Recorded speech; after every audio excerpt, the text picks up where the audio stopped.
Saudi நாட்டில் மிக மிக ஆபாச அரைகுறை ஆடையில் அதிகமான பெண்கள் கையில் கலிமா தையிபா பொறிக்கப்பட்ட நாட்டு கொடியுடன் சவூதி தேசிய தினம் கொண்டாடுகிறார்கள். பொதுவெளியில் கலிமாவின் கொடி அவமானப்படுத்தப்படுகிறது. அந்த கொடியை பித்தட்டுகளில் படும்படி போர்த்தி வருகிறார்கள். இந்த கேவலத்தை யார் கண்டிப்பது?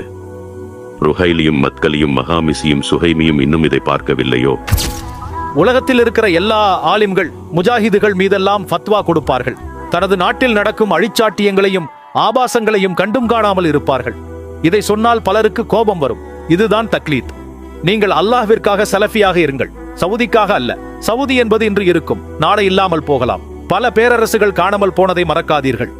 அல்லாஹ் தான் நிரந்தரமானவன். இஸ்லாம் என்றும் இருக்கும். அல்லாஹ்விற்காக சலஃபியத்தை தேர்ந்தெடுத்தவர்கள் சமகால நிகழ்வுகள் எதையும் மார்க்க ஆதாரத்தின் தராசில் மட்டுமே நிறுப்பார்கள். சவூதிகள் நிற்கும் அதே தராசில் நிற்க மாட்டார்கள். அரசியல் மாறும், அல்லாஹ்வின் மார்க்கம் மாறா.